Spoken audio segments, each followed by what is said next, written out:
Kilat News Updates. Mga balita ngayon, kampanya laban sa recruitment ng kabataan ng CTG sa Mimaropa pinalalakas ng RTF-ELCA. 156.25 million pesos na smuggled na sigarilyo sa Northern Mindanao sinira ng BIR. Sanggol na inilagay sa loob ng paper bag, iniwan sa Davao, may iniwan ding liham. Ako po si Cesar Soriano para ihatid ang nangungunang mga balita sa buong kapuluan ngayon. Mas pinaigting ng Regional Task Force and Local Communist Armed Conflict o RTF-ELCA ang kampanya nito upang maprotektahan ang mga kabataan sa Mimaropa mula sa impluwensya ng Communist Terrorist Groups o CTGs. Sa kapihan sa Bagong Pilipinas kamakailan, sinabi ni Colonel Eric D. Guevara ng 203rd Infantry Brigade na ang kabataan lalo na mula sa mga presteryosong paaralan ay pangunahing target ng CTGs.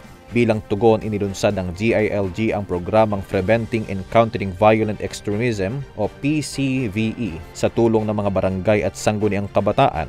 Kasabay nito ay pinatutupad ng National Intelligence Coordinating Agency o NICA ang Orientation for the Youth and Students on Terrorism Recruitment o OYSTER upang bigyang kaalaman ang mga estudyante tungkol sa panganib ng recruitment. Patuloy ang pagsasama-sama ng mga ahensya ng gobyerno upang mapanatili ang kapayapaan at maiwasan ang pagkakasangkot ng kabataan sa armadong tunggalian.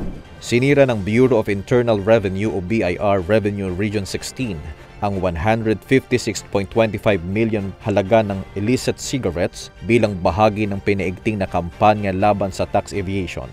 Ayon kay Officer in Charge Rihanna Minelefa Lukman, ang 2 araw na operasyon nitong Miyerkules at Huwebes ay patunay ng determinasyon ng ahensya sa pagpapatupad ng batas sa buwis. Naglabas ng 31 mission orders upang magawa ang surveillance at beripikahin ang internal revenue stamps ng mga sigarilyo dahil dito nasabat at kinumpiska ang mga untaxed na produkto sa iba't ibang bahagi ng Northern Mindanao. Sa tulong ng PNP Regional Office 10, nasamsam ang mga kontrabandong sigarilyo mula Enero hanggang Marso. Ang kampanyang ito sa ilalim ni BIR Commissioner Romeo Lumagi Jr. ay nakatutok sa mga smuggled na sigarilyo, vape at iba pang excisable na produkto na nakakaapekto sa kita ng gobyerno at lumalabag sa batas sa buwis.